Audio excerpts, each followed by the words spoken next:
Hello, everybody, and welcome back into the All In podcast. My name is Cray, and this is Loser Fruit. Hey. And I'm joined here today with also another very special little guest. We got Bazza here. Thank you. And you know who else we've got? The Dungeon Master. It's Hey! Doug! Hello. So this is the first time that we've played together. This is the first time we played together with Lisa. Hello, Lisa. Hello, Lisa. Hello. Newcomer. Newbie. My character's going to bully your character. Oh, no. Believe You it. know what? I'll put it to sleep. You're getting it. Cray does a thing I'm discovering that he tries to establish dominance really early in the stream. Don't hold too much. Don't be too worried I about throw it. my spear at your head. Well, I'll just fly away somehow. So, Lisa, you're playing Serenade. We're going to meet you in the adventure. And this is the 1st adventure we've done since the Christmas one, Vanderbrass Tower. Wow, round of applause for that. Come on, that's great. Yeah. That's a good one. Congratulations to all of us. We made it.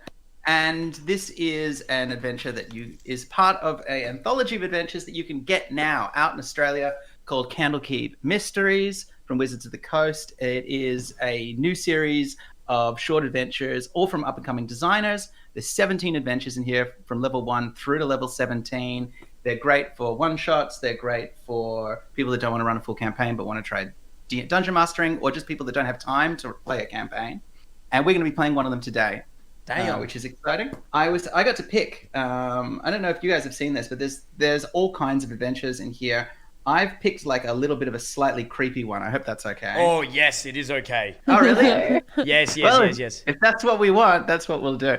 And this is, I think that I'm just trying to think if there's anything else I should say at the top before we start. I think that's the main points. As I said, it's out now in game stores, bookstores, retail and online stores. And they don't need to be in Forgotten Realms. They can be wherever you want. Yeah, I think that's enough. Anyway, buy it. I think it's good. I think it looks nice. And I really like the adventures in it. This is the second one. I don't think I can roll on my character. I can't change it. Oh, wait. Never mind. I'm insane. Yep, I'm ready to rock and roll. You okay? I'm ready to rock and roll. And does anybody else have any questions before we start? Anything that they realized after the last session? You're all level 4 now, I think. Yes. How do you play Dungeons and Dragons? You know, it's too fucking late, man. just roll with the punches at this point, man. You'll work it out as you go, okay? All right, cool. So, on the Sword Coast, slightly further north from Waterdeep, where you are all familiar, is the Citadel of Candlekeep, the largest repository of books, magical and otherwise, anywhere in all of Faerun, kept and protected by a cloistered order of monks known as the Avowed. Candlekeep is supposed to be a repository for every book that was ever written by anyone. And true to their word, they require, in order to allow people to admittance into their library, access to some new tome in order to be allowed access into the archive. Bring a book to read a book. That is the system. Now, I know I realize I'm starting with a lot of library gear, but that is the connection of all of these. We're going to Candlekeep. You have been traveling for a few months now in a ambulatory 3-story tenement called Grimlock House, which you captured very early on in your adventures. And Janny, you have in your possession a magical ring that you wrested from a mad child of a wizarding family called a Harpel wishing ring. Do you remember this? Oh, yeah. Do I have it? Okay. You have the ring. Now, this ring is a priceless artifact that is supposed to allow any user, and this was designed for the children of the Harpel family, it is supposed to give them the ability to use a wish in a time of great peril. You haven't been able to use it just yet, but there are books that were written about the Harpels. There were books that were written by the Harpels. And if there is a keyword or a way to activate this ring, it is going to be written down somewhere in Candlekeep. So the three of you, Yark, Kaskin, and Janny, you have decided to make the journey north to visit the Avowed to see what you can find out about this magical ring. Does that make sense? It makes sense. Okay, great. And so you head off. As I said, it's very easy to travel with your house. You materialize a few hours walk from the gates of Candlekeep, for there are ancient magics and sorceries that stop any form of teleportation onto the grounds. There are also other magic protections. You can't cast fire magic inside Candlekeep, for example. There's a lot of concern, obviously, for fire. And as you make your way up towards the gates of Candlekeep, you see a young, kind of sickly-looking monk standing in brown robes who is greeting and addressing pilgrims as they stream into the building. And I have to ask you at this point, have the three of you had any other adventures? How long has it been since you were at Vanderbrass Tower? We'll say a year. It's been a year. It's A been year. A year's yes. A year, okay. That's a long time. You've made that more difficult for yourself. What have you done for the last year? We've done a lot. We've killed a bunch of goblins in a cave once. That was fun. Sweet, I'm the exact same level as I was a year ago. Yes, but we've also done a lot of sleeping in the meantime as well. I've been sleeping and resting, and Yak We has kind been of sick took or a something. time apart from each other. Yeah, we felt like we needed this space. I have a family. Remember, I have a family. I was with my family for a little while. I forgot that you're a family man. Well, that's enough time to have a kid. Congratulations. Thank you. I do have a son. What's and his name? He's named after Yak. His name's Yak. You named your son Yak. Yeah. Yak the Younger. Yeah. Okay. Junior Yak. Yeah, he's a great kid. Great little. I scruff his hair up and say, hey, Yak. Yeah, it's great. If your son's name is Yak Jr., that really suggests that your wife has a relationship with Yak. I mean, to a what can you do? stranger, You snuck in that the is night. That's just how Yak operates. All right, so you arrive at the doors, as I said, and there is a junior acolyte waiting to meet you. And you have in your possession as well a book on the woes and tribulations of the Harpel family, which you are hoping this is a book you found in Grimlock House, and you are hoping that you will be able to trade it for admittance into Candlekeep, where you can research the ring proper. So are either any of you approaching this acolyte? I will.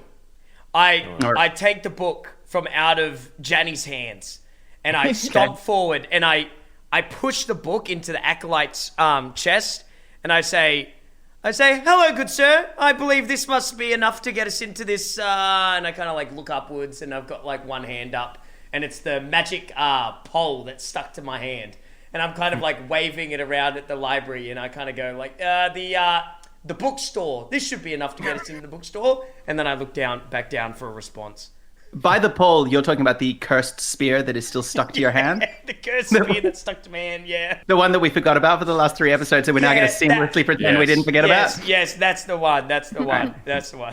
Okay, so you're wildly gesticulating with a cursed spear, and the acolyte goes a little blanched, and he says, I tries to dodge back from the spear. He's like, yes, well, certainly. I mean, we're quite busy at this time of year. Could I see the book, perhaps? Yeah, I let go of the book and it falls to the ground.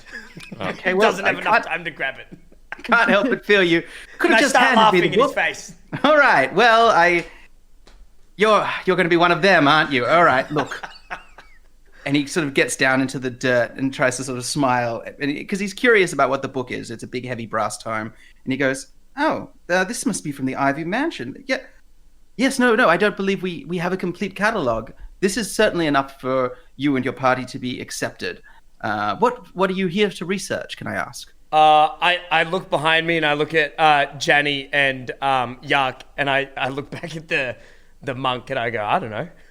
You're gonna ask don't me. know. It's been a year. You're gonna expect me to remember. That you're gonna expect the dwarf to remember. I then turn around after hearing Yak say all that. I say, what are we researching, Janny? And I'm staring straight at Janny. I said, well, you took the lead, so you know.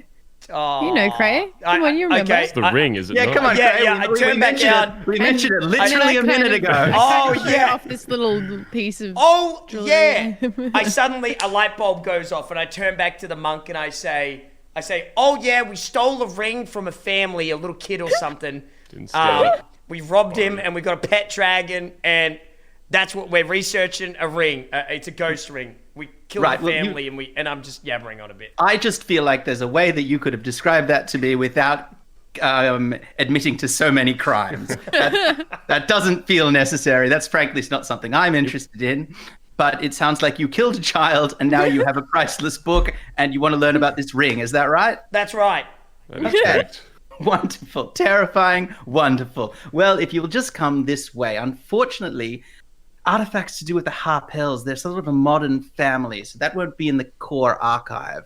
But I would say that if you were looking for anything to do, he's looking through his own, he pulls out a vast scroll and unwinds it to reveal a kind of labyrinthine map of Candlekeep. Ooh. And he says, when he sees you looking at it, and he says, "Oh, these are just, yes, no, you can have one of these if you want. These are maps of the building.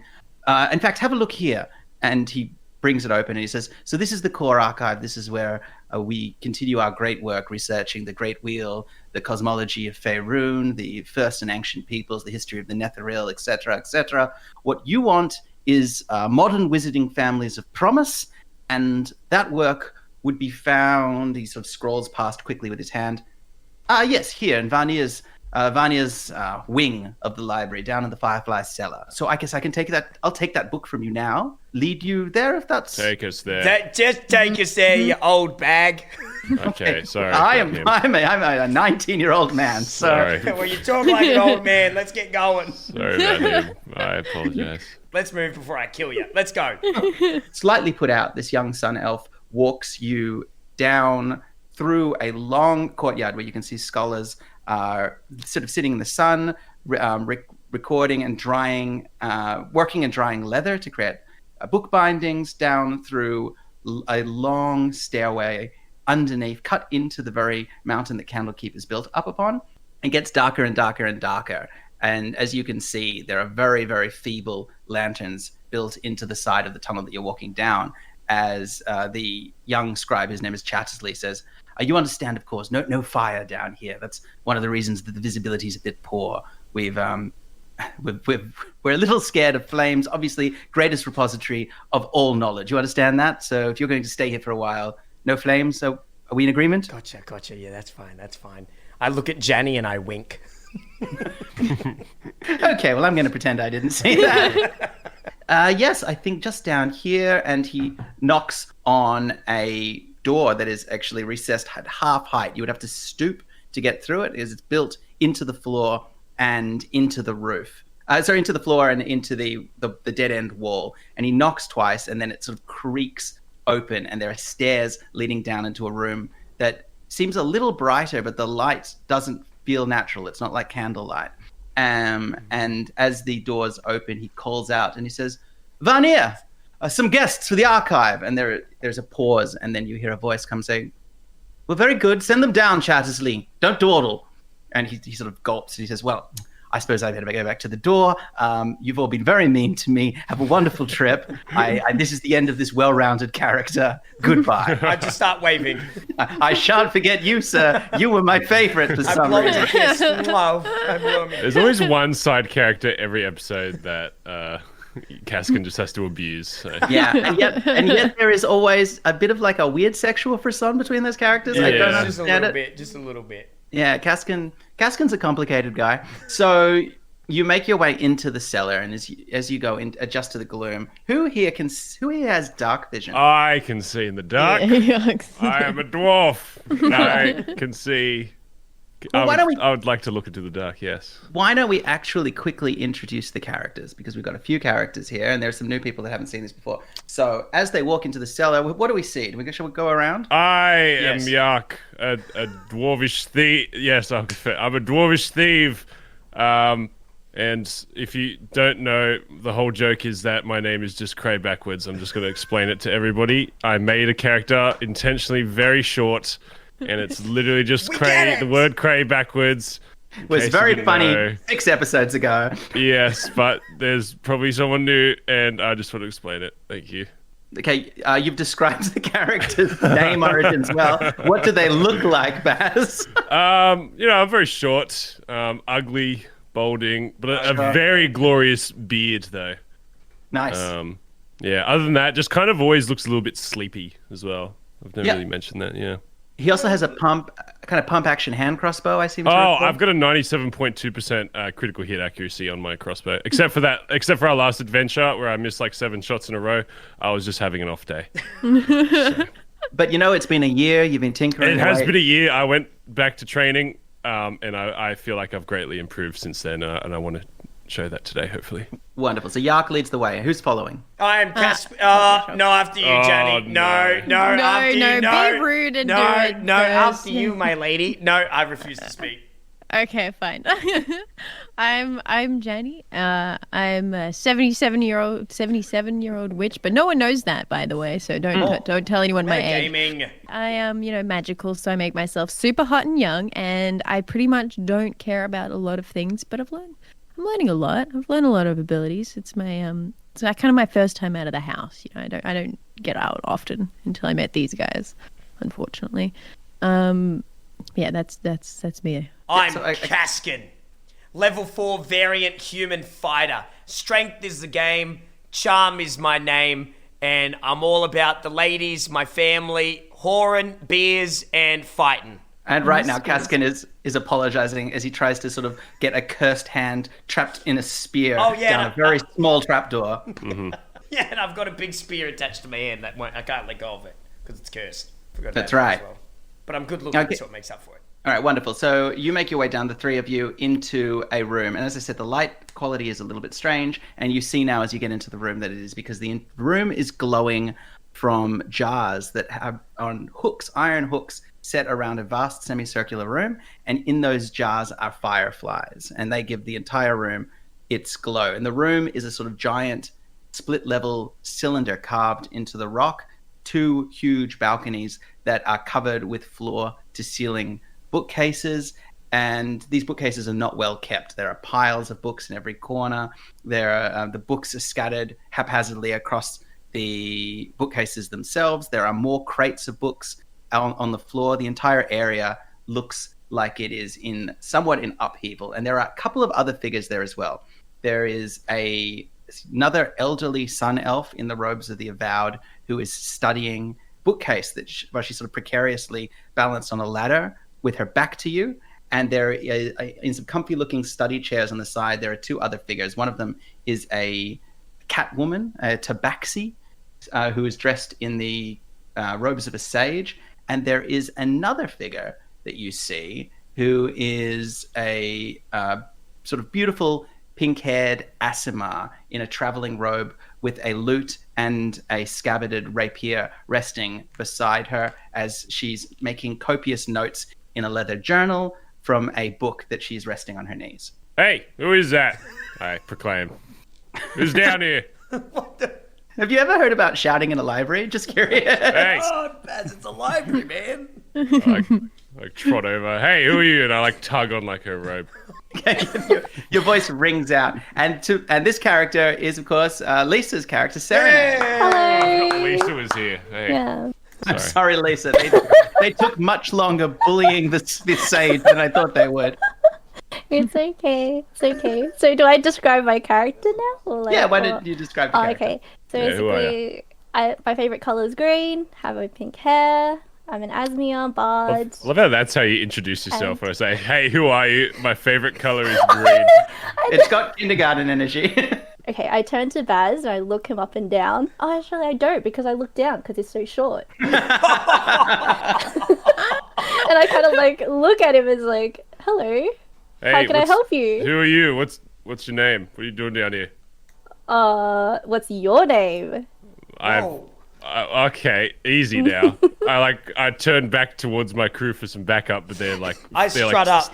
I put one hand on Baz's shoulder, kind of leaning on him, and I look up to Lisa's character and I give her a little wink and I say, "Can I buy you a drink in a small library like this?" Okay, this is Kaskin and I'm Yark and we're adventurers and we've just been brought down here and we're just wondering. The name's Kaskin, and then I smolder at her and pout like with a good kiss face. I kind of just look at both of them and then I kind of turn back to my book and I'm hey, what's the book? Act as if I don't see them and I don't know them.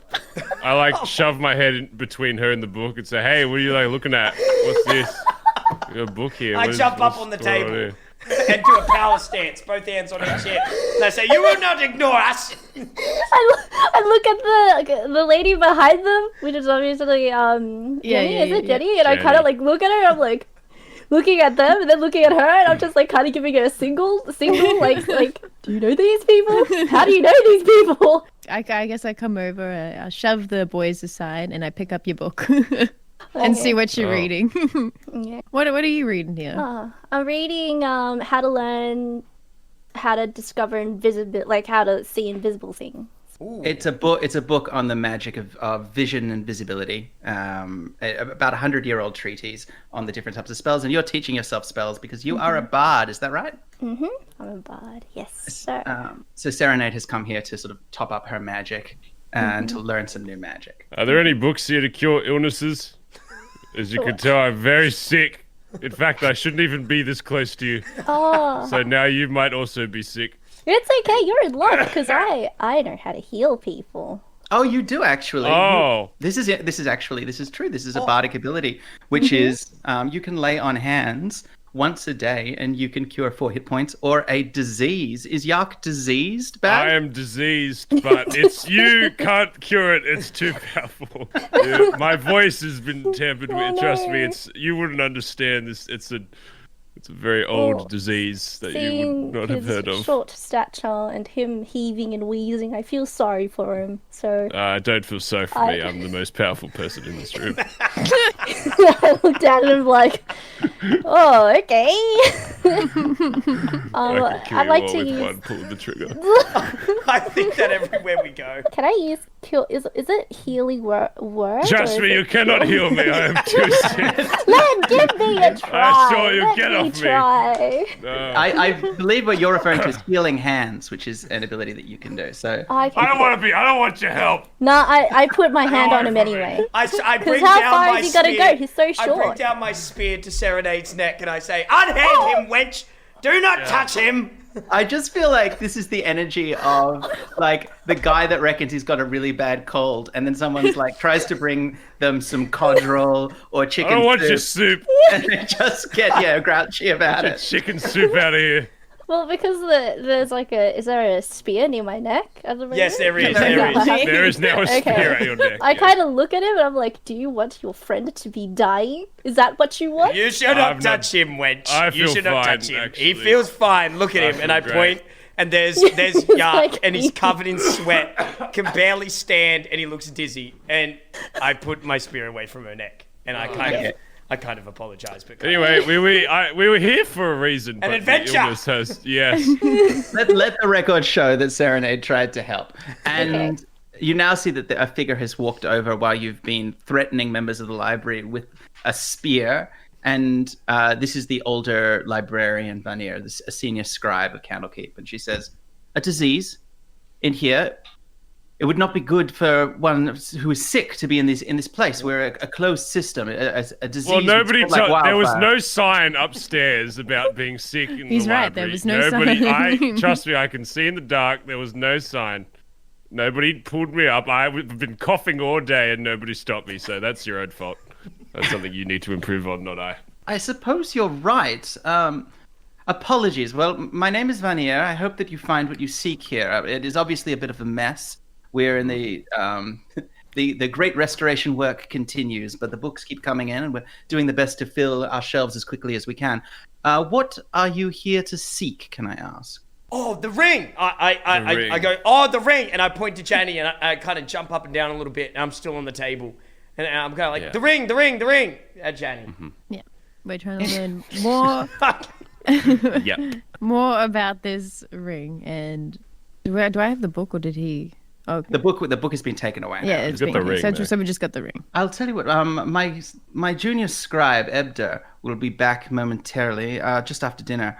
Why don't you take some of the offices? We have some rooms for travelers such as you, and your friend here does look like he's about to vomit or die. So why don't you take some of those rooms? Crinkle, take them down to our quarters, and we'll bring you some food, and then we can have a little look for some books about this ring together. Does that sound good? That would be great. Yes, it does. I'd love I to look see at that. Serenade and I say, "You coming?" I'm joining because I'm really impressed Okay. with the ring. No I love idea more why she's shiny coming, but things. she's I'm like, coming. yup, I'm coming. Oh. The ring is interesting, Serenade. And why don't you, because you are a magic user, make for me our first dice roll of the evening? Do you want to make a quick we'll make it just an intelligence check So just using your intelligence roll for me. In the world of Dungeons and Dragons, I'm drooling, looking at the ring, not knowing what it is at all. Dumbfounded. It's gone absolutely catatonic. I rolled an 8. An 8. Okay, so you see the ring. Unfortunately, you don't recognize what it is, but like you say, your curiosity is piqued, and so you decide to follow them. Yes. Crinkle was the name that was called out for by librarian Varnier, and Crinkle arrives, and Crinkle is a very, very old-looking kenku, which is a sort of... It's not a... It's a kenku. I start laughing when he walks in the room. Kenku is the steward of the cellar, of the Firefly cellar, and as a Crinkle is, and a Kenku is a raven folk. So they have the head of a raven, they have no wings, and they sort of are natural warehouse custodians, stewards, and scribes. So this one, they generally don't speak as well; they're just mimics of sound. A Kenku. So Crinkle comes in, and Crinkle has a large staff with an iron hook on it, and resting on that iron hook is another one of those jars full of fireflies. Ooh. And with a very withered, old-looking hand with not many feathers left on it, Crinkle, it beckons for you to follow her down a long, twisting stairwell that seems to work its way around the cylindrical library room of the cellar. I start marching down. I'll follow. Okay, Yak, you're the leader? Is that what you're about to say? You're the leader, but also you're the one with dark vision, so I need you to make for me quickly a perception check. 18. So despite the fact that he is slowly drowning in his own mucus, Yak notices that there is 2 eyes hidden in a doorway as you head down this tunnel, watching you. And you look carefully, and you can see, although you realize that no one else of the party has noticed, that there is a little 8-year-old girl with straw-colored hair and a little white dress who is peeking out of the corner of a half-open door at all of you as you pass. I'm not scared of children, and I don't mention it to anyone else. I merely think of it as a small child and keep going. Can't hurt me, can't hurt me, can't hurt me. All right. You make your way down through darker and darker tunnels down below the library proper of the Firefly cellar here. The jars are very rarely maintained. Most of them are just full of dead fireflies. And eventually you go through a small, functional-looking kitchen, and then through that into a series of rooms. Each room just has a couple of beds, bare beds, simple mattresses and blankets, and a wash basin and a tiny desk and a chair, and not much else. No, certainly no windows. You're well into the rock of the mountain now.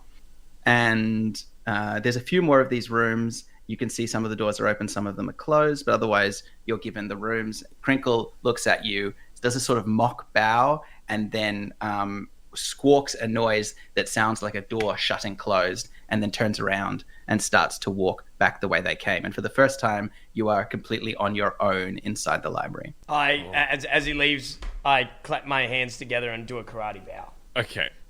Can I do an investigation check in the hopes of that there is something here for me to steal, as I do with every new room? Yep, wonderful. All right, make for me a quick investigation check. I got an 8. Like I said, these rooms are pretty austere.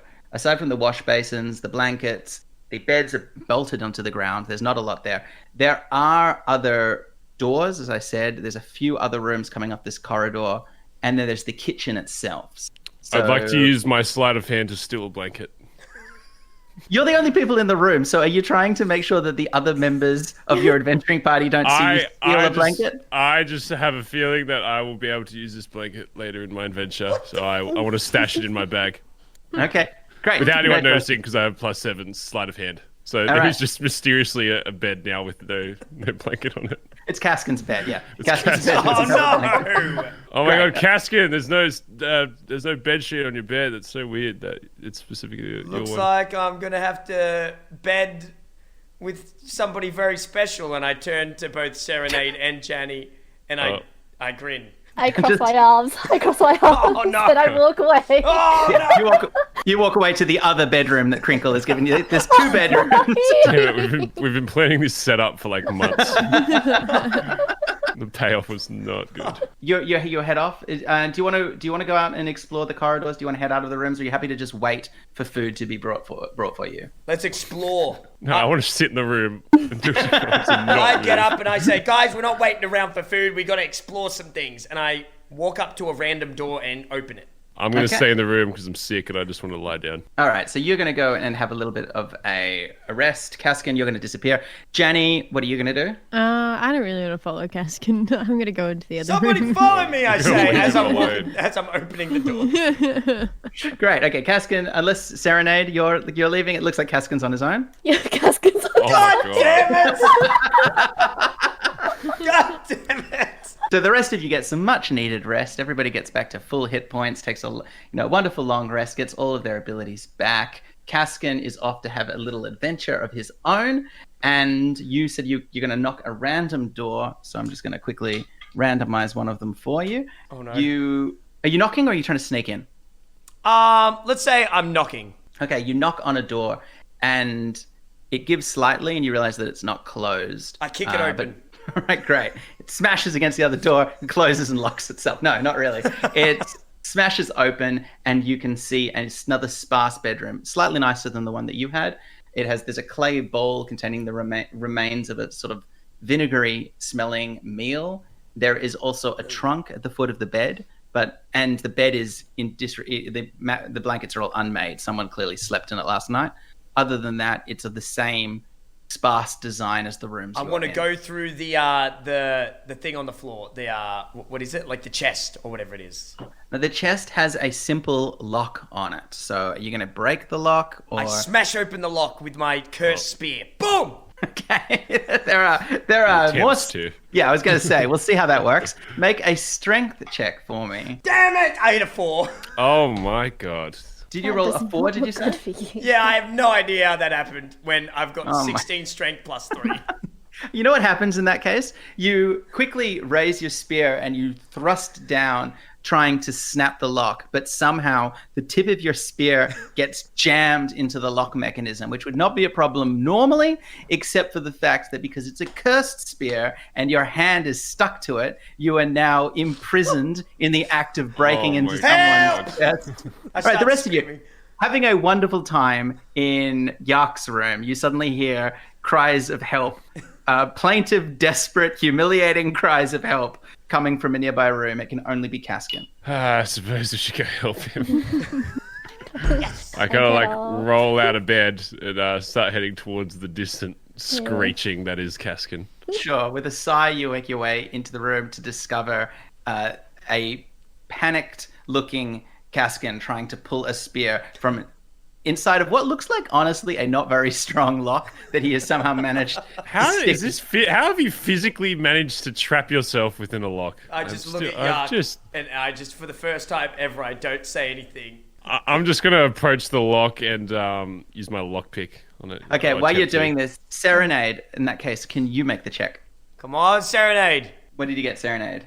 Oh, go on. Lisa? 6. Oh, 6. 6. A 6 is not great. All right. So while this is happening, meanwhile the lockpick is happening. So Yark, do you want to quickly make that lockpick check for me? That is a 15. All right. So very competently, sighing, looking at Caskin, who is I've seen staring this lock before. straight into his eyes. You look at the lock, which is a very, very rudimentary lock, and you very carefully and competently click it open, releasing both the chest but also Caskin from the lock. And as you do, suddenly there's a figure clears its throat behind Serenade, and Serenade spins around because unbeknownst to her, a figure has walked up who is a very old-looking man with grey hair, and he's like, "Who are you, and what are you doing in my room?" Oh, should I attack him? Don't attack the old man. It's literally just an old man. I throw up my... This is a sort of adventure, right? A home invasion followed by a murder. Oh my God. I put him to sleep. I dash towards him. Christ. Throwing up my cursed spear to his neck, holding it there to say, "Explain yourself, old man. Who are you?" All right, so you rush forward to intimidate him. Is that right, Yeah, Caskin? that's correct. Make an intimidation check. I will. Here we go. Lucky. These are increasingly important. 17. I do apologize. It's just that you're in one of the avowed rooms. You must have been placed here by mistake. Why are you standing near my trunks and personal things? Empty your pockets. Certainly, sir. No, I mean, apologies.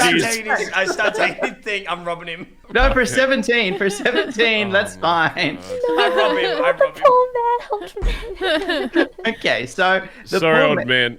My friend got trapped in your lock somehow. You may ask how that's even physically possible, but I assure you that absolutely somehow. victim blaming.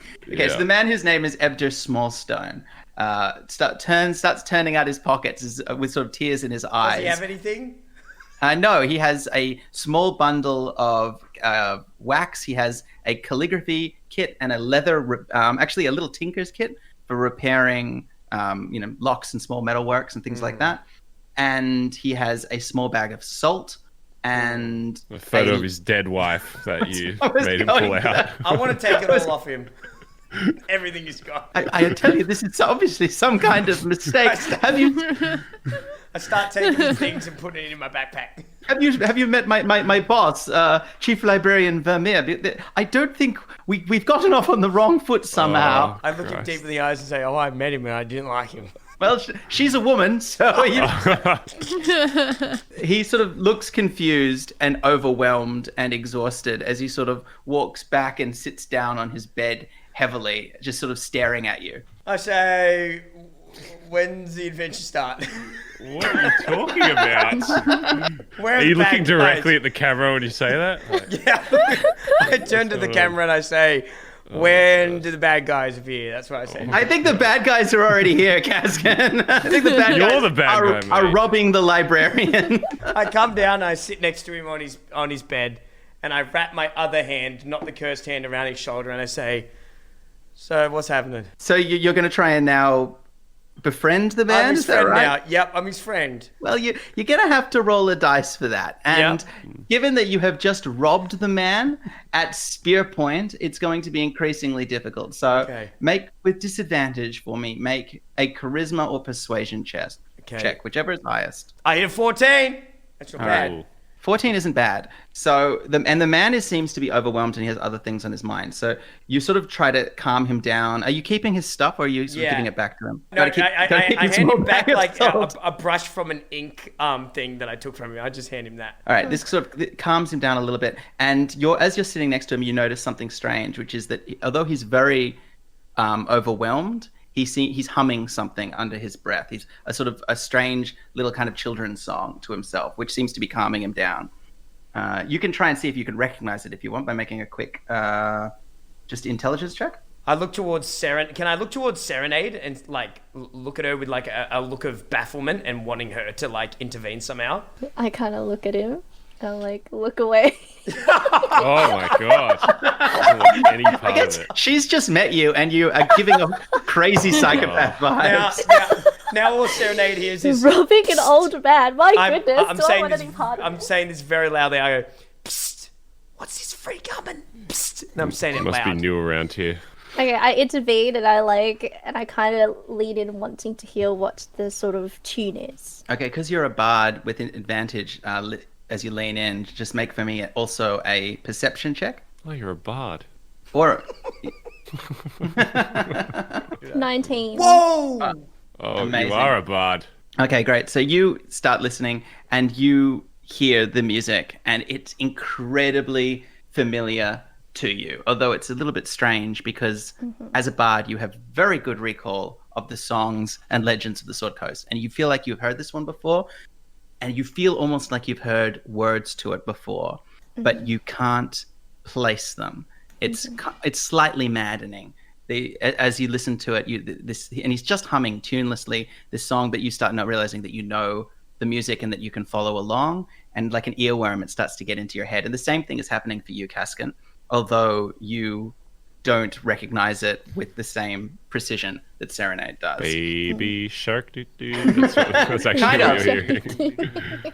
Irritatingly familiar. Yeah. After a moment, he sort of calms down into almost a stupor, and you realize that you've sort of just how tired and exhausted this guy is. Dealing with Kaskan has sort of been the end of what obviously is a very hard day for him, and he's sort of just sitting there humming to himself. You kind of carefully get up and walk away, wondering if you got away with it. He doesn't seem to be acknowledging any of you as he just sits there and hums to himself, and you all sort of very carefully walk out of the door. And thank God you do, because just as you do, you see the figure of Librarian Varnier walking back towards you. And behind her is her Ravenfolk steward who has a tray with food. Thank God, I'm starving. I reached for one of the foods because I'm hungry. Great. All right. So there's some bread and some potato soup has been brought to you all. I use my sleight of hand to take 2 bread instead of 1. Okay, great. Make a sleight of hand check. Oh, God, this is what I was made for. 20. 20. Yeah. Oh my god. So now I have an extra bread in my bag and a blanket. You Can do I it. steal his bread? No, Can I try and I'm the steal sleight of hand his- guy. You didn't even see me take it. That's how good I was. Unfortunately, it means that everybody gets a bowl of soup, and everybody except Kaskin gets a roll of bread because he runs out before he gets to the end. Because of his intelligence, he can't do the math, so he doesn't realize. Is the way that it feels like the energy of this adventuring party is that Kaskin is always angry because he always seems to be missing things that he deserves, and then he takes it out on other NPCs. That's basically how it goes. Yeah. So who's the real villain? You have to wonder. Oh, we're the bad guys. All of us together. We are the villains. Yeah, it's from the villain's POV. I see that you have met Abdo, one of my most trusted junior scribes. He's just returned from the upper archive with a stack of books related to the Harpels. It'll take you, I imagine, a while to go through them, so you're of course welcome to stay the night. The book that you have brought to us has been accepted by the archive, so you are free to use Candlekeep's resources for as long as you wish. Cool. I ain't reading nothing. So I'm reading. I hear this and I get out and I start reading. Great. All right. So the night. So you all have your food. Everybody's relaxed, and the night passes with, I'm guessing, Janny doing a significant amount of research, while Kaskin and Yark immediately fall asleep snoring in their bedrooms. Or what are you doing? I snore very loud. Okay. Uncomfortably loud. I'm freezing cold because I don't have a blanket, and I keep turning, and my bed is really creaky. Good point. That's a good point. He turns over to see Yark snuggled up with two rolls of blankets. Yeah. Man's blanket. I actually think perhaps you are going to have to, Kaskin, take a level of exhaustion because you sleep in the cold. Damn it. Because it seems that there are not enough blankets. Unfortunately, that means you become exhausted as the night goes on. You, Janny, research until your eyes grow so heavy that you have to go to sleep as well. Mm-hmm. And in the morning, everybody wakes up. But before you do, you can see what success you've had. So make for me a investigation check, Janny. It comes up, doesn't it?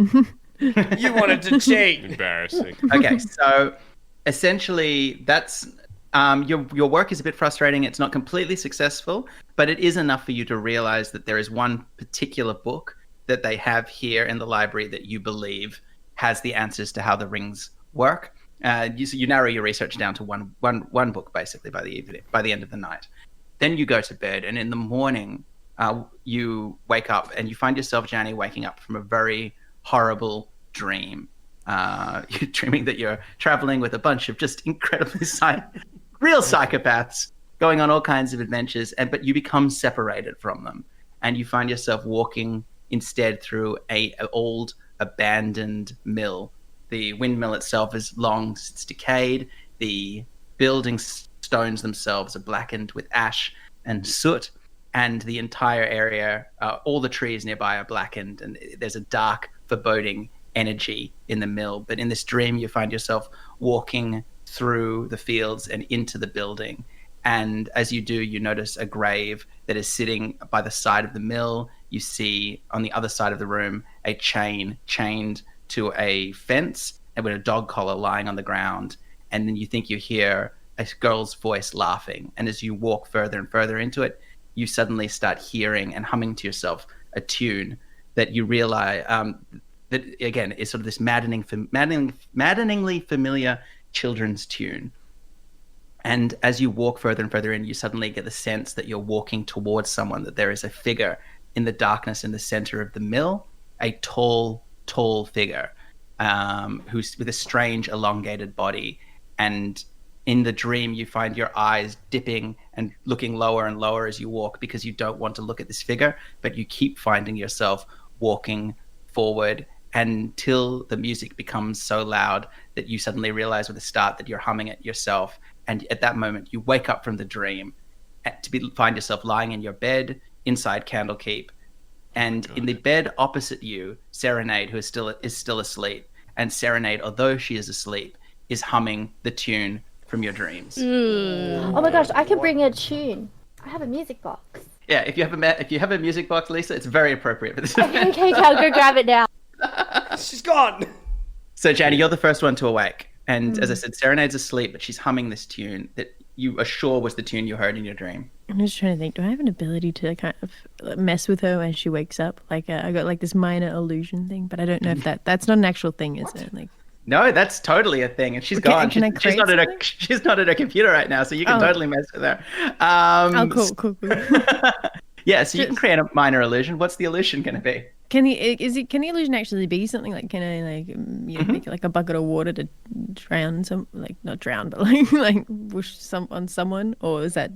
That's kind of exactly what minor illusion is. So a minor illusion is a small visual phenomenon. Yeah, I would like to create a minor illusion of a bucket of water and just throw it on her. Wait. Oh my god. What's happening? Hey, what's up? You just woke up. Oh! That was a weird tune you were humming there in your it's dream. this tune. Oh, that's freaky. That's... Christ. Oh my god. Exactly that. So you wake up to a illusory bucket of water splashing on you. And then as you quickly sort of awake for the start, you realize that firstly, you're not wet. And secondly, that the figure of Janie is standing over your bed, Serenade, frowning at you. Then what do you do? She's stunned. I'm just so... Wait, is it It's me? your turn. Yeah. Oh, it's Just my woke it turn. up. I'm sorry. Just woke I'm woken up and I'm sitting on the... It keeps on playing. So I don't know how to stop it. By the You were way. humming it. Are you still humming? I'm still like, humming I it. kind of like, it's in my head, it's repeating, and I'm just like absolutely stunned, and I'm stunned with all the water on me, and I'm stunned with the music, and then Oh, shut up! Where did you get that tune from? Where did you start learning that? I don't tune? even know. I heard it from that old man, right? That's Do right. you remember the old man? Old man. I look at is it Yark? And I'm asleep. Crane? They're in the next yeah, room. Fuck. I start to like just be a little bit frantic, and I'm just like, the boys, they know that it's. Why am I thinking about it? Are you going to stop humming the tune, or are you going to keep humming it? No, it's stopped now. Well, actually, make for me a intelligence saving throw. 14. A 14. You start trying to suppress the hum, and you find that you can, but the more you suppress it, the more on edge you feel. And it starts to build up like a pressure in the back of your throat where you find yourself wanting to hum the tune again. And you're not sure how long you can last without humming the tune.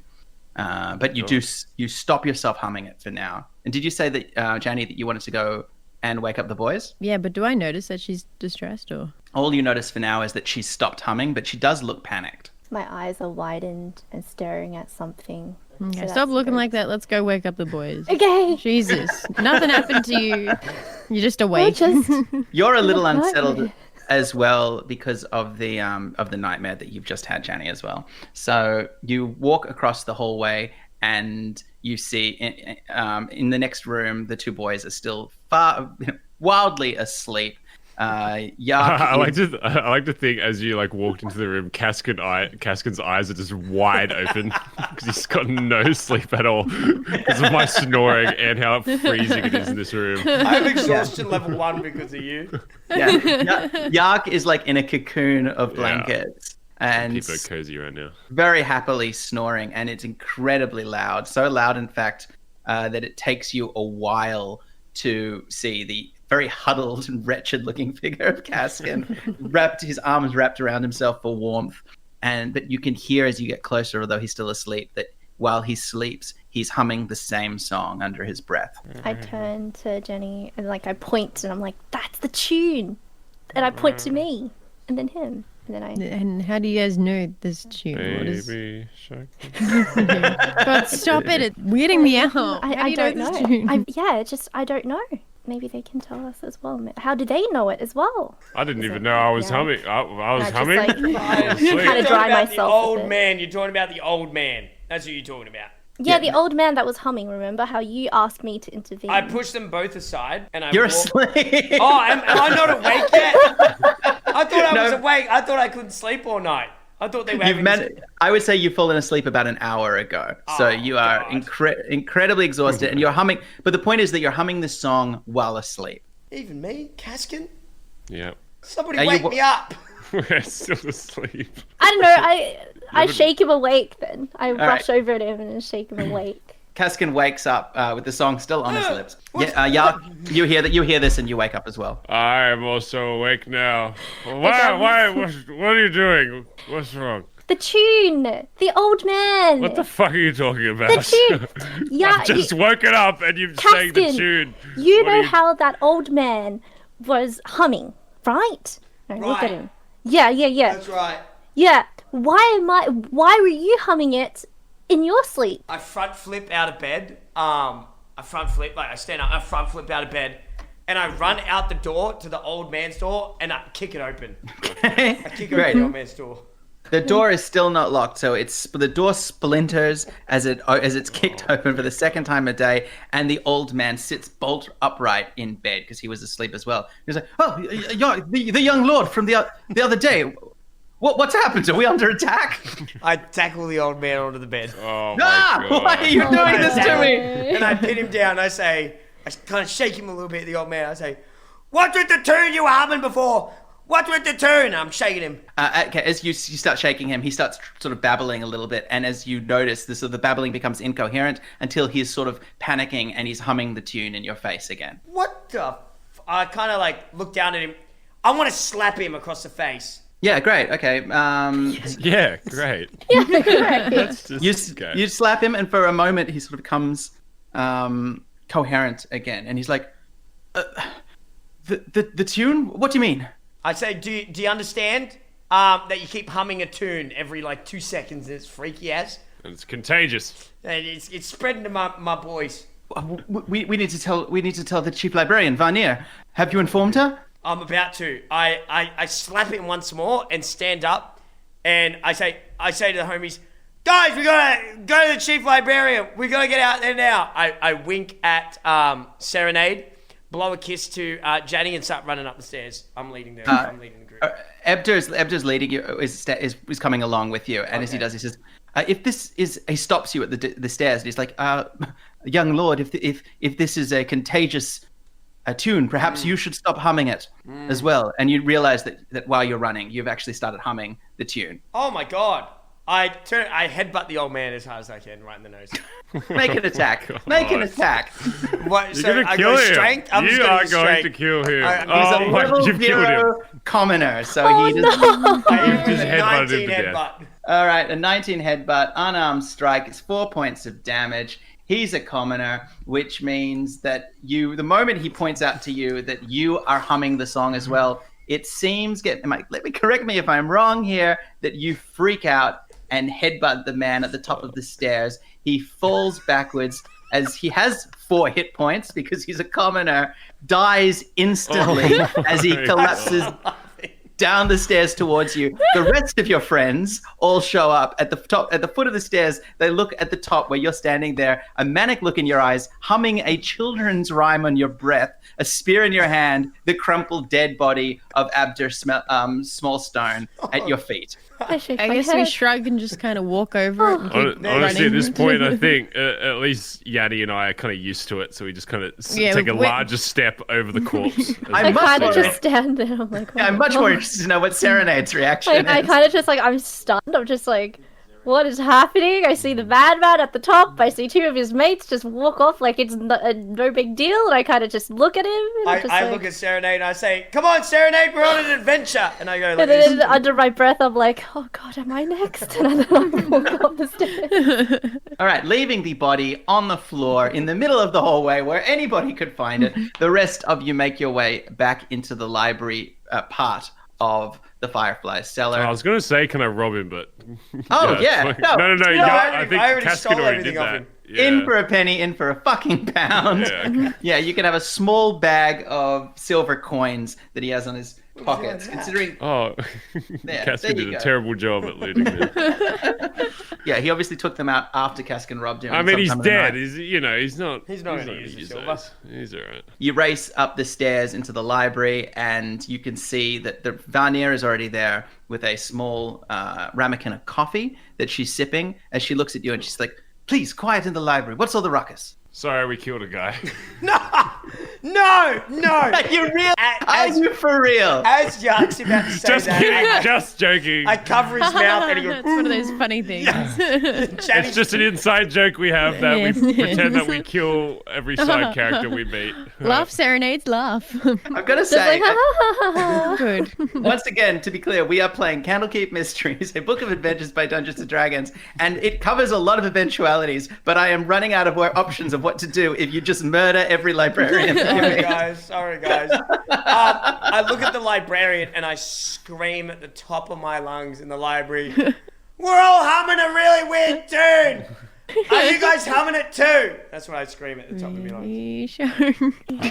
I also Alright. push the rest of the crew to the other side, forcing her to, like, as she's looking towards us, it's like the opposite way of where the corpse is, so that she can't see in the background. So you're sort of walking her over. It Yeah, we like kind of like grab her and like turn her away Huddle from her away. where the corpse is. Yeah. All right, she looks at you and says, "You're humming something. A singing curse? Is that right? Am I understanding this?" It's everybody's cursed, it seems. Yeah. Yeah. I nod profusely. And I point And to she Serenade and I go, take it away. And then she sings. She goes, she sings it. Yeah. No, she doesn't do that.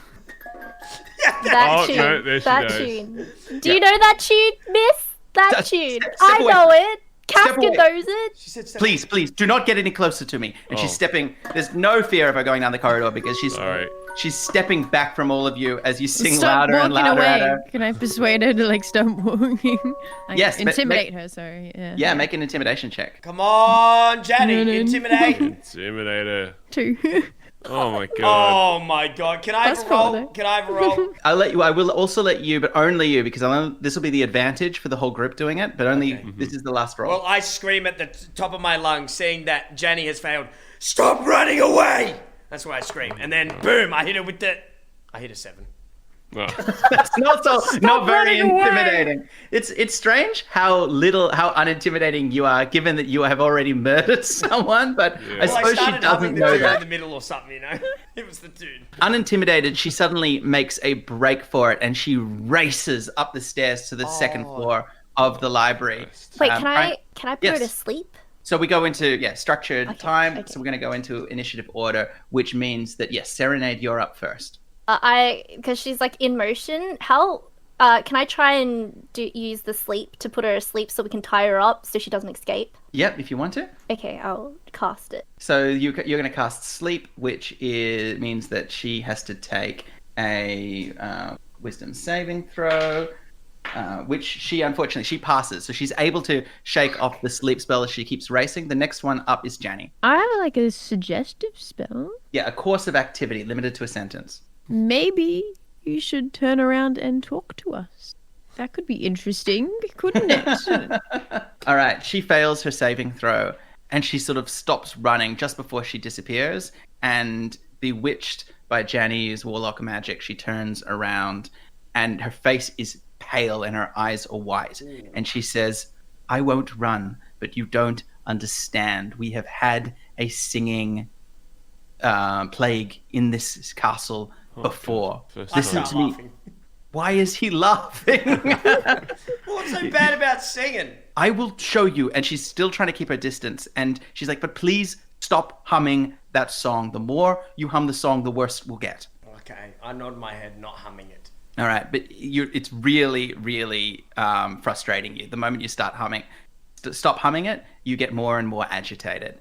And she says, "That book over there on the lectern, the big one with the purple cover, can you, Mr. Dwarf, can you grab it for me?" Yes, I will grab it. Is it on a high shelf? No. Okay. Well, then I would will never grab do. it. I would never do that to you. Okay. Well, I've just sized. had that happen before, and It seems like your friends are very mean. So you Okay. take the quite reasonably sized book and you bring it over. It's got a big bookmark in it, and she's like, leave it on the table, and all of you just take 4 steps back. Can you do that for me? But I'll if do this is some kind of trick, I will continue to hum. I threaten her with the humming. I promise this is no trick. We are all in this I will together. hum. Trust me, I'll do it. Now, before I do that, I just need to do this. And she very carefully takes a key from her around her neck, and she says, "This is just to keep us safe." A weapon! I pull out my crossbow. No. I promise. Look, it's a stone key on a ribbon. Oh, well then, proceed. All right. And she takes it, and she very carefully walks up to a panel beside the staircase. And as I said, this is a big semicircular 2-story room filled with books and a huge stone statue above your heads of a open book, which is one of the sigil of Candlekeep.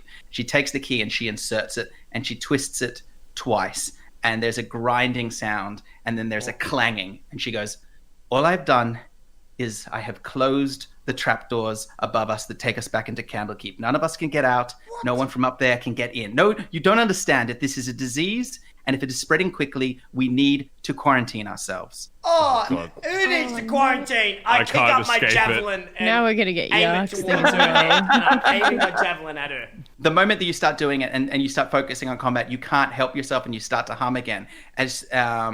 And she shrieks and she sort of dashes around the corner as your threat breaks Janny's suggestion spell, and she races upstairs and she's cowering upstairs. The book is still on the table in front of you, Janny, and you can see that it is a book that is a history of Candlekeep. Can I read it? Can I try to open it and read it? Yep, make a quick intelligence check for me or investigation. I've been rolling low. Come on. Oh my god, I am so done. Big roll?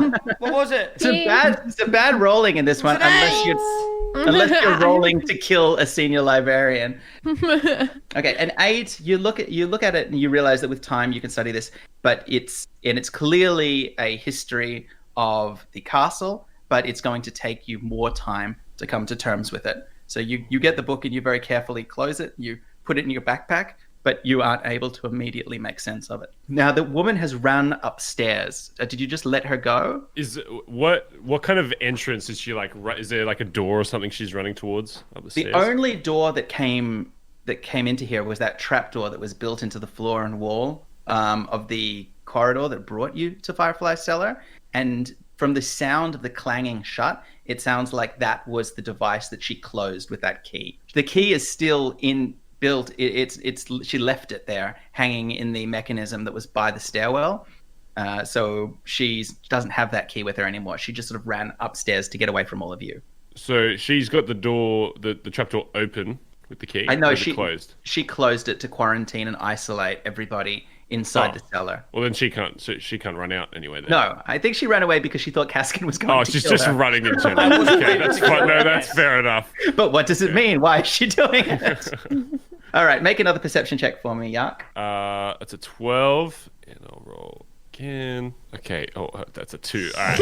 So 12 is the Rolling strong so one. low. I don't want to go into a fight with this rolling. Well, Crazy. you're getting the bad rolls out. That's what you want. You suddenly feel a sense of deja vu, and you realize that you can see on one of the other stairways leading to the east to upstairs. You feel the sense that there is a small figure staring at you from around the corner. Oh my god, the child. Can I investigate that any further, or is it just a shadowy figure? You can definitely leave the rest of them and head off that way yourself. Yeah, I'm gonna head off by myself. I'm not gonna say anything. I'm just gonna head off and investigate it. Mm-hmm. Okay, so while Janny's investigating the book and Kaskin is looking speculatively, trying to work out if he wants to run down and kill the librarian, and Serenade is seriously doubting her companions that she's chosen for this adventure. Yak, you head back down around to the side of the library proper and the stacks, and you see a small girl with a gap between her teeth and shortly cut straw hair in a white dress. And she's got what looks like a little doll in her hands, and she's looking up at you, and she's quite a pale-faced little girl. I'm just gonna slowly approach her and be like, "Hey, buddy, what's that's a nice little doll you got there? Hey, how you going?" You good with kids? I've never dealt with kids before, so I'm just trying any attempt to try and make a connection with this child. Wonderful. So, Make a little charisma check for me. all right, of course. It's -1. Okay, that's a 4. So Oh my it's a god. 4. Yeah. This is not looking great. This is crazy. All right, so she looks at you, and she suddenly, as you reach forward to her, you suddenly, she's looking at you. She doesn't break eye contact, and as you lean down and you try to smile, and then something in your smile suddenly makes her go bolt upright, and tears appear in her eyes, and she races up the stairs, and away from you, dropping her doll, and as she does, you realize what scared her, and it's that you didn't realize, but you've started humming the song as well. And the doll. Now you see there's actually 2 little dolls, and they're lying on the ground in front of you. Oh, can I go and pick one up? Yeah, you bend down and you look at the dolls, and you can see they're both made of simple straw and rags. They're handmade. One of them is of what looks like a farmer's wife with a big smile, and she's holding a handmade scythe in her hands that's been made out of a paintbrush and a little piece of paper, silver paper for the blade. And the other one is a frowning farmer who is lying on the ground, and someone has, with a pair of heavy scissors or shears, snipped off the feet of the dolls, and then painted red paint where the feet should be. So it's sitting there without little feet. Slightly creepy dolls for a little kid. Yeah, that's kind of weird. So she's just bolted away from me after seeing me try and smile. She's run up into a different part of the stacks because she heard you humming. If that's the case, I'm gonna bring the doll back to the group and say, "Hey, I found these dolls from a small child upstairs. What do you think of this?" And I shove it in Caskin's face. I look down at him, and then I look back up to I look down at Yark and I say, "I didn't know you were into dolls." It was from a small child, and it looks like she's cut off the feet. This is blood. We should little burn creepy them. little child upstairs. No, we're not going to burn the dolls. They're demon dolls. Are any of you good with children? There's a small child upstairs. I am. Other than Caskin, I I'm gonna can put my hand on Caskin's mouth because I'm just like, not you. I fight off Serenade's hands off my mouth, and then I look at everyone and I say, "Trust me, let me lead the way. Let's go up there and let's go face the kid and the bird lady. Let's go up there and do that." And so we start walking up there as Baz has the. I point towards where I last saw the child. Yeah. Running up. With Caskin leading the way because he's decided he's good with kids, although I have my suspicions. He heads up to the top floor. The top floor is just like this ground floor of the stacks, a big semicircular library, though in place of there's a big stone table for studying books in the center of the ground floor. On the top floor, there's a balcony overlooking the ground floor. And this, as I said, this huge stone statue of a pair of hands holding a book open that is suspended in the middle of the balcony. And just by the balcony, you can see the figure of Vernier. You can see the small girl. You can also see Crinkle, the Kenku custodian, and you can see that Catwoman, Cthulhu, though you hadn't met her before, the one that was studying when you arrived. And Vernier is panicked, but she's explaining something to them. And she's like, "Look, I'm sorry. I understand that this is unexpected, but we are going to have to, all of us, remain here until the situation is under control. And now tempers are running high, but I ask everyone to be calm." And then she sees you, and she sort of gives a half yelp and steps back as you arrive with your friends. Okay. I walk in, right? And I got my hands raised, including my little cursed spear. I got my hands raised, and I say, "Listen, I'm going to need some answers, or I'm going to start killing at random, starting with the child." And I say, "What is happening to us, and how do we cure it? How do I stop humming the tune, or I'm going to start throwing spears around the room? Tell us how I cure the tune." Please do not threaten Gailby Smallstone, all right? Her father couldn't take it. Is that Cass? That's what I say to her. I say, "I'll kill you." I understand tensions are running high. Nobody likes to be locked into quarantine. And the Catwoman says, He's talking sense. You need to let us out here. You can't imprison us down here like this." True. I point to the hot cat lady and I say, "She's right. That one's right. Yeah. Yep. The librarian Varnier says it's not a permanent solution. It's not an ideal solution. But listen, look, all of you, more of you are humming than were an hour ago. This is clearly incredibly contagious. There Now, must be something we can do to stop it. There must be a cure, right? Who do I fight? 600 years ago, a singing melody was recorded in Candlekeep.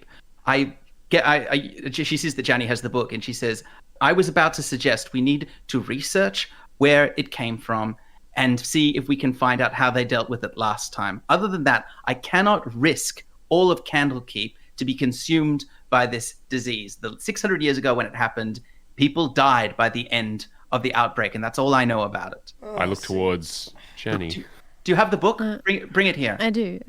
I also had a dream too about this thing. I don't know if you guys have a windmill around or something, and I saw A windmill? I don't know. There was also something else which I can't remember. It was a gravestone or something. Yeah. Do you have anything like that? Can you come with me for 1 second? And bring the book. And she grabs a key from inside her pouch, and she opens up a door that leads into the bindery, which is the part of the library where they repair the covers of books.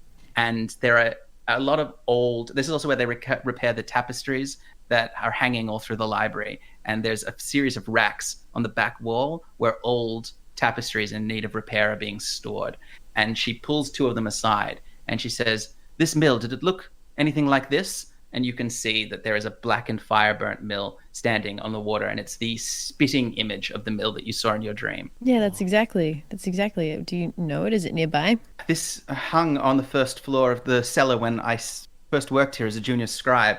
It's been hundreds of years and no one's repaired it because the reparations work here takes forever and nobody seems to care. Look, and she's obviously, a little bit put out by this, and she goes, "But it does mean."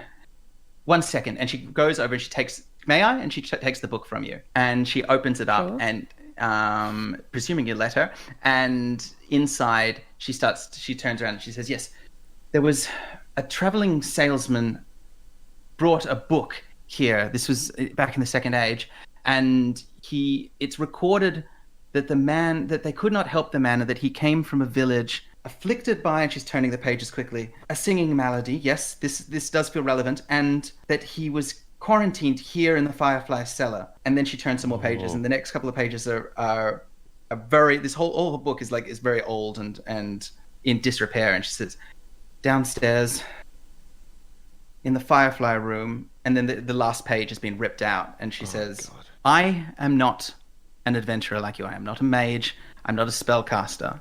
Or a dwarf. Well, I have there are rules. I need to look after this library. I need to look after these books. But if you think that you can find a way to stop this, take the book, and here, take my keys. And she gives you a big bundle of keys, and she says, "And do what you can to try and protect the people here. I will not stand in your way unless you try and break out of here. And if you do, let me tell you, that magical lock is strong, and there are more defenses in this place than just those locks if you try and break out." But I get annoyed that she's saying this lock is impenetrable. I get annoyed by that. Professional pride. Ask where the money is. Librarians. No, I don't need money. No, I want the challenge of breaking open the lock. So I grab the okay. keys out of her hand. I'll be here, and I'm going to look through this book and see if I can find anything that helps you. For the rest of you, and she's saying to the group, including the Catwoman, just everybody, I would suggest you remain in your rooms. We have food. No. We are safe. No. And try not to hum the song. If you can help yourselves, and if you're not yet humming it, I suggest you remain in your rooms. You mean this? No, I'm joking. I say no, and then I tell everyone that we're going to go on an adventure and we're going to go fix it. Okay, great. So she suggested that you go down into what was called the Firefly room, which is a room on the second floor that you saw on the first day when you passed through. It's the room that Crinkle keeps coming out of with her jars full of fireflies that she's using to light up the areas of the cellar. Where is the dead body located? Great question. Wonderful, timely question. The dead body is located in the Avowed quarters. And so far, because of the panic, everybody is still in the main library area. Just leave him there, right there in place. She has, however, told everyone to go back to their rooms. That's all right. You're the first You're the first ones to leave. So I kick him as we pass his body. Okay. So what? I just kick his body. Try and move him into a more inconspicuous area so no one I picks up help, on him. and I Otherwise, put everyone him in on here is going to the get stairs. a little bit mad that we've killed an old guy. Can I pick up his body with everybody else and knowingly put him in a bedroom where I know someone will find him? which bedroom are you going to pick? The headmaster one. In the head librarian's room? Yeah. I mean, she's given you her keys, so you do actually have access to all of the rooms. Can I attach a note to him that says, I had a heart attack? Written down. So, no, hang on, let me understand this.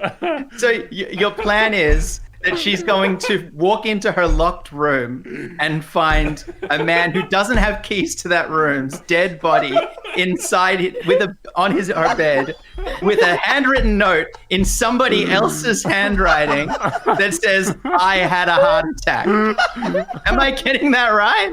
Yeah, that's right. Great, wonderful, you do that. All right, you make your way into her personal bedroom, again, with keys that she knows she gave to you, and you put his dead body on her bed. You write a little message, and you leave it there. And as you head out into the library proper, you realize, unfortunately, a horrifying discovery, and Janny, you too, which is that both of you are now humming the same song. Now all 4 members of the Cool, Handsome, Funny, Smart Adventurers Guild have succeeded in killing a librarian, very badly disposing the body, and catching a magical melody that seems to be running through Candlekeep. Let's see how long you go before they find out you killed a librarian. You make your way down into the Firefly room, and the door is locked, but you can see that the key that you were given by Vanya works as you work your way through the bindery and into the Firefly room. This room is awash with the glow of thousands of fireflies, luminescent insects flitting around inside huge wall-to-wall glass terrariums that are on both sides of the room that Crinkle looks after and keeps a vast ecology of fireflies alive in, while there are shelves full of wooden boxes full of a kind of, I guess, liquid nutrient paste that he uses to feed the insects. Otherwise, you can see Crinkle's tools and his some of his personal effects scattered around. Another one of the big hooked poles that he uses. There may be more that, like, more studious investigation will find, but that's what you see at first. I might investigate a little further. Yeah, great. I believe I was the first to enter the room. Yeah, make a little investigation check. 5. Oh, God, Baz. I'm getting them all out before we get into an encounter. Okay, great. That's a 5. I'm going to let you have advantage on that because presumably Serenade and Janny are sort of helping. And not just staring at you with is a horror. very good thought to have. Yes, So we're all now kind of I've just rolled an 18. So Yes! There you go. That's a little bit better. All right. So you make start searching the room, and you suddenly realize that you think you can hear something at the far end of the room. It seems just behind the stones behind the furthest back terrarium. There is what sounds like a kind of scratching, whispering noise. I'm gonna like kind of hint towards it and slowly make my way over there. Okay, you realize that it's the back wall of a terrarium that is full of fireflies and firefly larvae, sort of wriggling grubs all around the floor of the terrarium, and it's just thick with these glowing insects that are flying around in a state of some agitation, and it looks like there is a kind of loose flagstone in the back of the terrarium. I'm gonna need someone with longer arms to come over here and grab it. You probably are. Okay. I walk forward all brave and I say, I ain't afraid no bugs, and I reach forward and grab the flagstone. So in that case, Kaskin reaches into it and pulls at the stone, and as he does, there is a burst of flame as a skull flies out from the space, along with a couple of bones, it has to be said, but the skull, as it reaches into the falls into the glowworms, there's a burst of fire inside its eye sockets, and it flies upright as a flame skull and bites at Kaskin. And Kaskin, make for me a dexterity save. Oh, this is gonna be a big save. Yes, I hit a 17. All right, you managed to pull your hand back at the last second and avoid a bite from the flame skull. backflip. But it spills, smashes out of the terrarium as you unnecessarily backflip across the wooden tiles of the room, and it smashes the side, and glowworms go everywhere, obscuring everyone's visions as the flame skull jumps out, and you can see that it is not just humming, but in fact singing in a mocking, nasally voice lyrics to the same tune that you heard before. As we go into combat. So it's time to start rolling well. Does everyone quickly roll some initiative and let me know what you get? 15. Oh, there it is. Oh, yes, I hit a 20.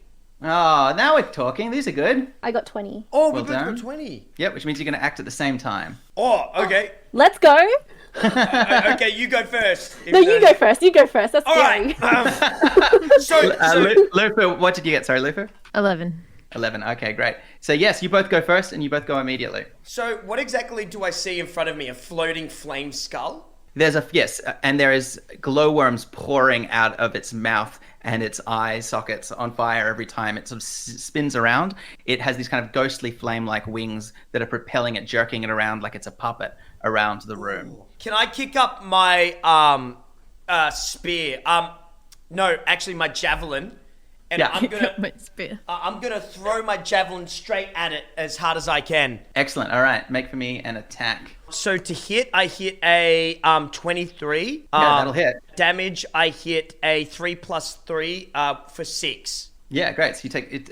It flies backwards, shards of bone hitting it as the javelin embeds itself on the side of the wall. But the flame skull is still up and about as it turns around, zipping around, spitting little bolts of fire out. While it's moving, Serenade, you get to go as well. Can I use the second level sleep? You Like can. unconscious? Sleep will Or- often not work on like creatures No, on of pure magic flying. like this. What about the hold person one, like paralysis? But Yeah, it's you not could- technically a humanoid though.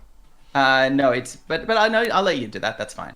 What do I roll for it? Or The hold person, I think actually it has to make a saving throw, wisdom saving throw, DC 14, which it succeeds, but it's slowing down. So you zap it with some magical power, and its speed is reduced slightly. that's but, okay. Good enough for me. But it's not entirely paralyzed. It does, however, mean that the next person that attacks is going to get advantage. Huge. And the next person is Yark. And advantage Yark usually means you can do a sneak attack. It does. And I'm gonna use that advantage, believe it or not. And I'm gonna pull out my crossbow. And try and sneak around and try and get a good angle on it. Okay, so it's easy to get a good angle because Serenade is sort of holding it to the wall with a beam of magic from her hand, so you can make a sneak attack with advantage. Okay, that's a 10. All right, let's get a little bit bigger than that. 10 is not good enough. Oh, it's a 6. Okay, literally the lowest one I could have got. Yark has spent a year practicing with his pump action hand crossbow, freaks out, gets kind of performance anxiety, trying to track a paralyzed skull that is being held in place by a bard, fails, unless Serenade is also using her bardic inspiration to aid you. Can I? You are singing. You are singing because I'm you are using it. magically forced to sing. Yes, I'm So- singing. All right. Tra-la-la-la.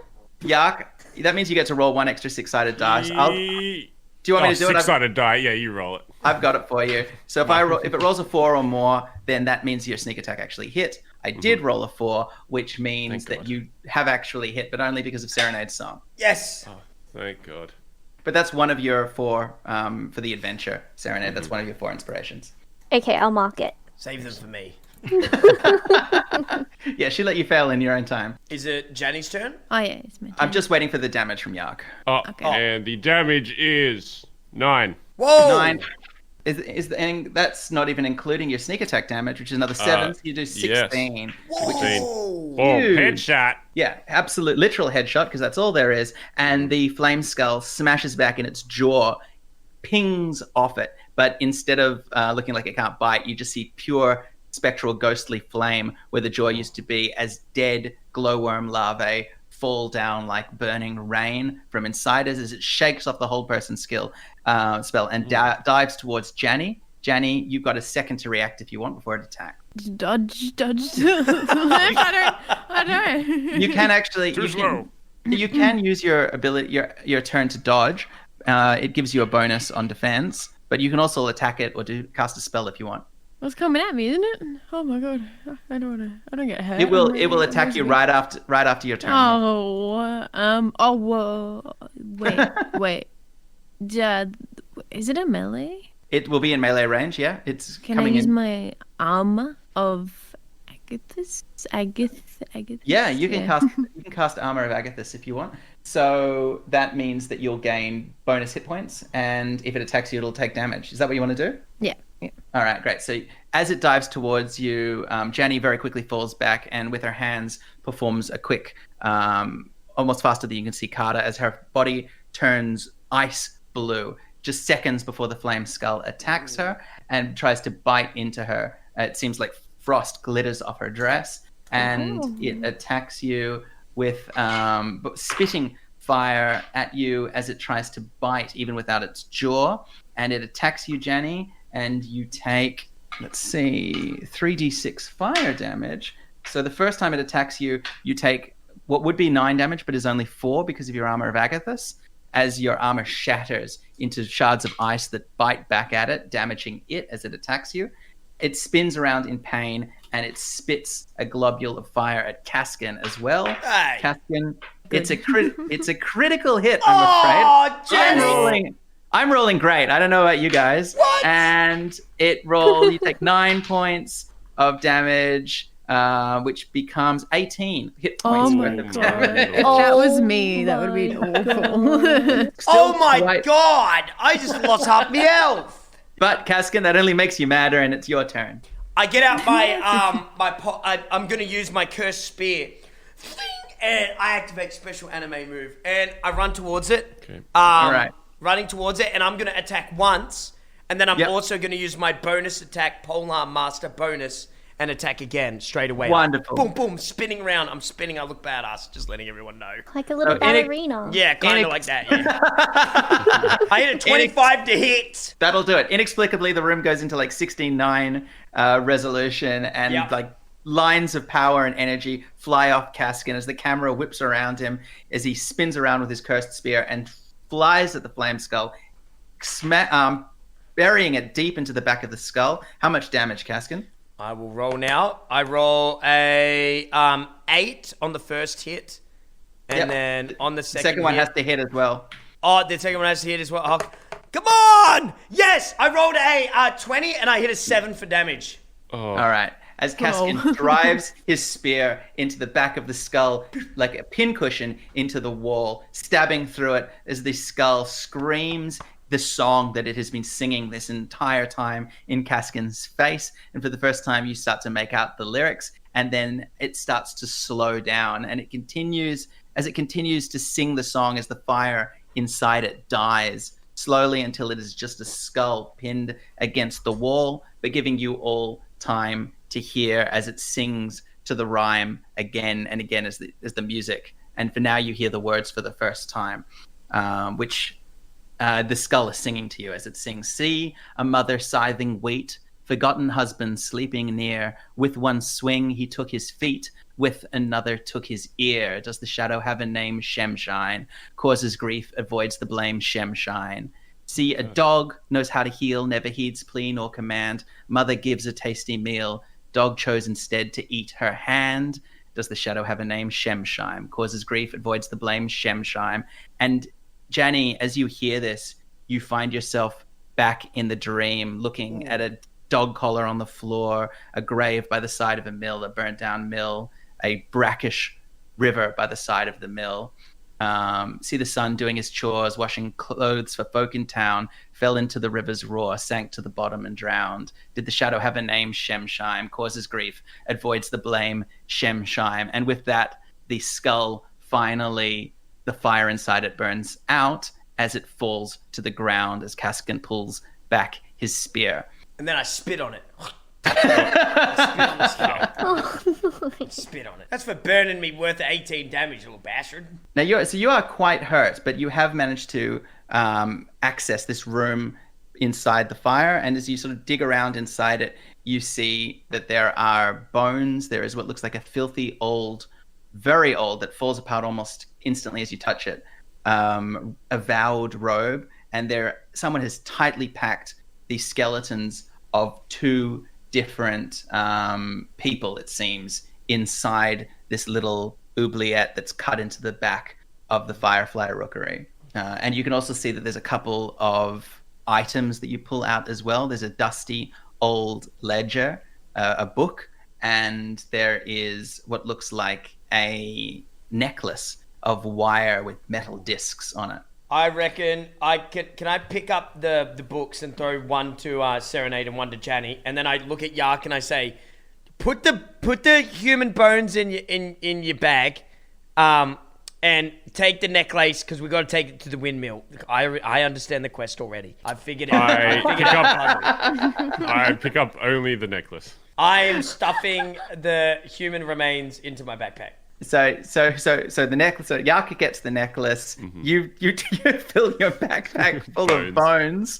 Yeah, and fireflies and bits of skull because it's everywhere. And as you make your way back out, now I need for all of you to make for me some charisma saving throws for witnessing that. So can everybody make a DC 15, which means you have to get 15 or higher, charisma save. Oh, wait. No! I got Can we 3. roll again? No, you can't. Where can I find that? Sorry. Saving throws are just a Oh wait, I rolled the wrong one. Oh, I rolled the wrong one. I'll roll again. It's okay, don't worry about it, because I can work out from your 3 what you would have rolled. God damn it. And then I just rolled a 7 anyway. I got 17. Yak and Kaskin failed. Lisa succeeded. Janny, what did you get? 24. 24. Okay, so Flying colours for you. the girls ruled, the guys drooled, and suddenly, as you are walking, you realize that as bad as it was to not to hum the music, now that you know the lyrics, you just find it impossible to not start singing. Under your breath, does the shadow have a name? Shemshime causes grief, avoids the blame. Shemshime. And as you sing it, it actually starts to manifest in your minds and mouths as a real tension, as you feel like every time you're singing it, a tiny bit of a terrible tension inside you is being released. But instead of making you feel better, it's just making you feel more and more dread. But it's so compelling that you find it impossible not to do it. And as you do it, the two of you don't notice something else is happening. And now, Janny and Serenade, can you quickly make for me perception checks? After you. Oh no! Janny rolled a 3. I got a 7. Oh god! Oh no, 8. Sorry, an 8. All right. Unnerved as you are by the fact that the two guys are singing, you don't think too much of it. And as you walk with them towards the bindery, and as you go around the corner simultaneously, without even realizing that they're doing it, Kaskin and Yark suddenly step forward, raise their weapons, and one of them attacks you each. So Kaskin, can you attack Serenade for me with your spear? No! And Yark, I need you to do a sneak attack on Janny. Oh my god! I can't No believe fear, it. these two, any stupid spear. Oh my god! I got a 24. Oh, now you roll well. Oh, shit! my I only God. hit a 10. Thank God. Kaskin attacking Serenade misses. Janny, unfortunately. And it's because I'm the my weak will one. is more powerful than Yark's as well. And that's part of the lore too. You were at maximum hit points because you'd had a sleep the night before. So you were actually at 19 hit points. But No, I got hit. did you get hit in this adventure? Yeah, No, your yeah. armor shattered. You only got hit by Yeah, 4. but then I took 4, yeah. You took 4, so you're on 15 hit points. How much damage did you do, Yark? I just did 8. Did you count your sneak attack damage? No. In go that back to case, all right, you do another 6. Janny. No, you do another 6 points of damage, which is 14. So, Janny, you're down to 1 hit point. As you spin around and you see that Yark, with his eyes narrowing, is standing there, and he's just fired 2 crossbow bolts into the back of your shoulder. At the same time, Kaskin, who's singing the song mechanically now, is holding his spear as he dives forward at Serenade, who at the last minute spins around and is able to block the spear and knock it to the side. Damn, I got moves. Now, you get Janny and Serenade, you both have a chance to perform an action if you want. Can I heal? Like AoE heal? Yes, you can. You can cast Healing Word. Yeah, I'd like to do that. All right, that will take your whole action. Are you happy? Oh no, that's a bonus action. So you will. I have you can... 3 slots for it.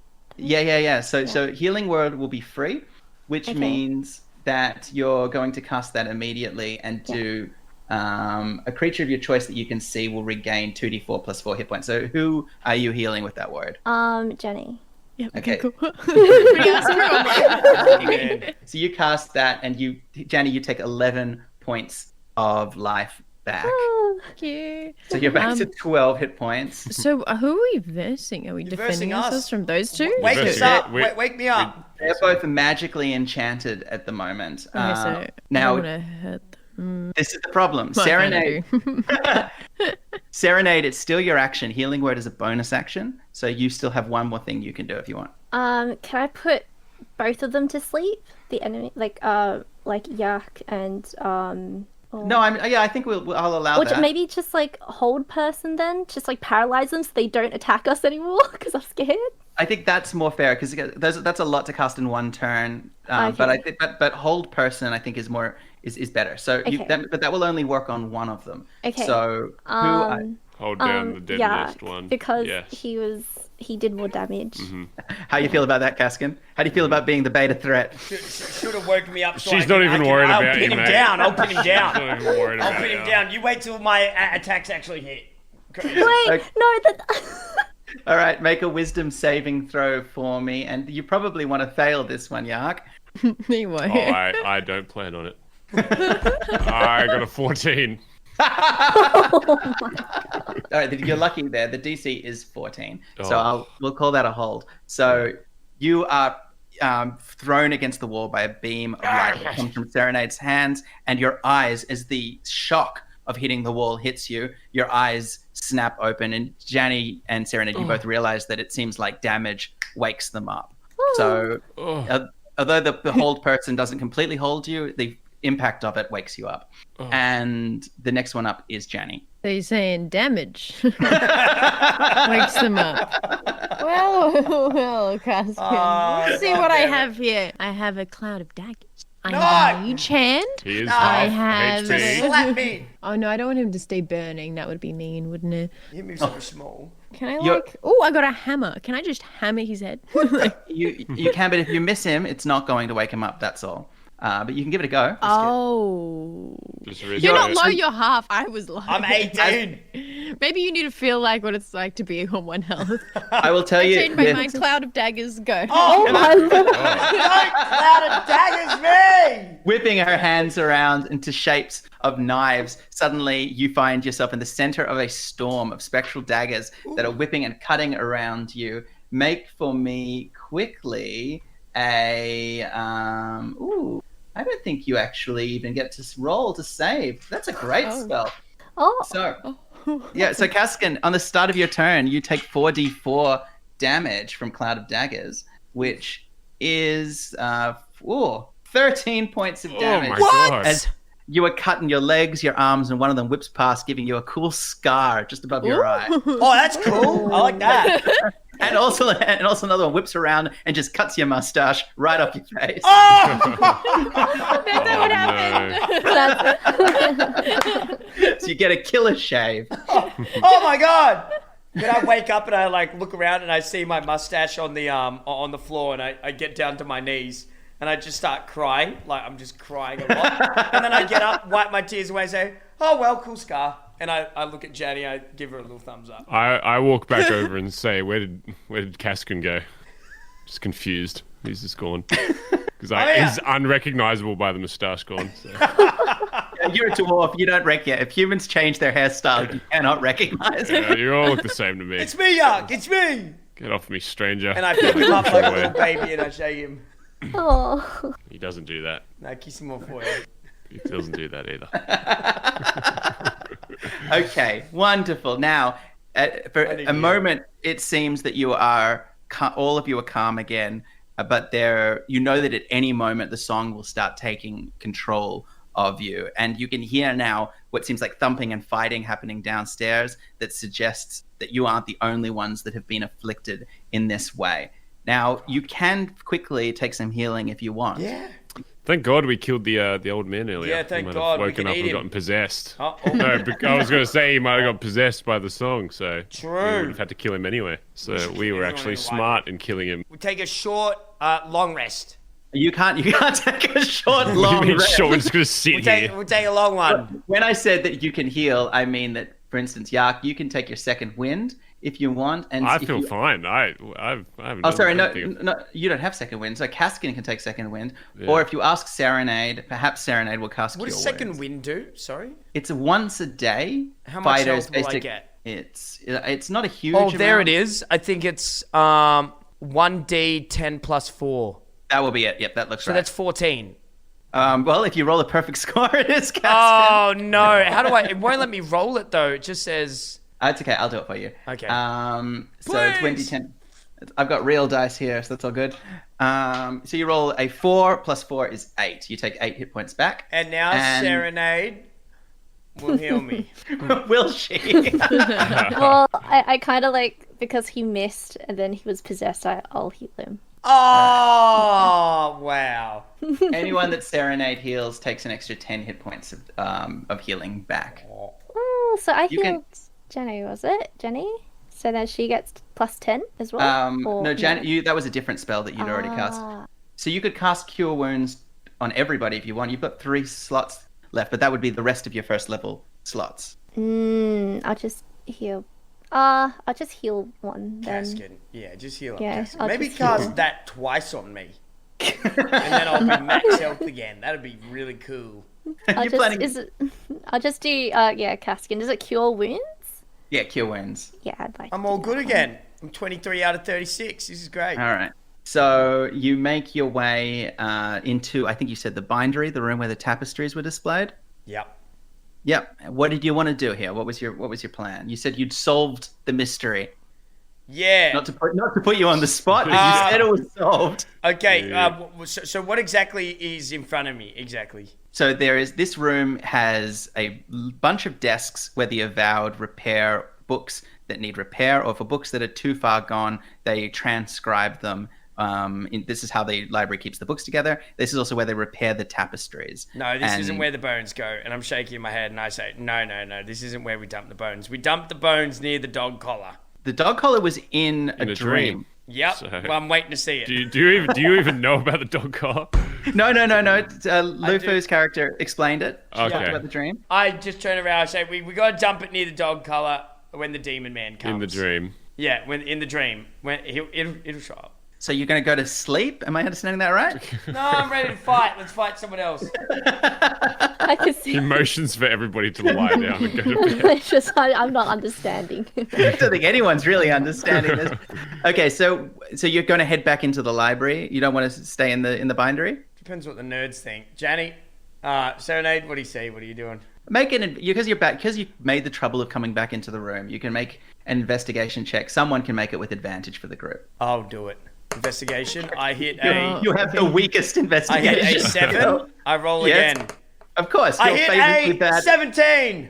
Oh, Ooh. Congratulations. stumbles All right. over something. Yeah, well done. So you do. You find a book, and the book is a ledger of all of the repair work that is being done in the of books in the room, and you can see that it's sitting on a bench that has 3 other books that are in various states of repair. Sort of like the covers are being replaced, pages are being redone in them, that kind of thing. And this ledger describes the works that are currently being repaired, and it lists 4 books: Festivals and Festivities of Ancient Cormier, replace cover; Living a Dream, 3 Years Among Stone Giants, replace cover; Shemshime's Bedtime Rhyme, That repair one! spine.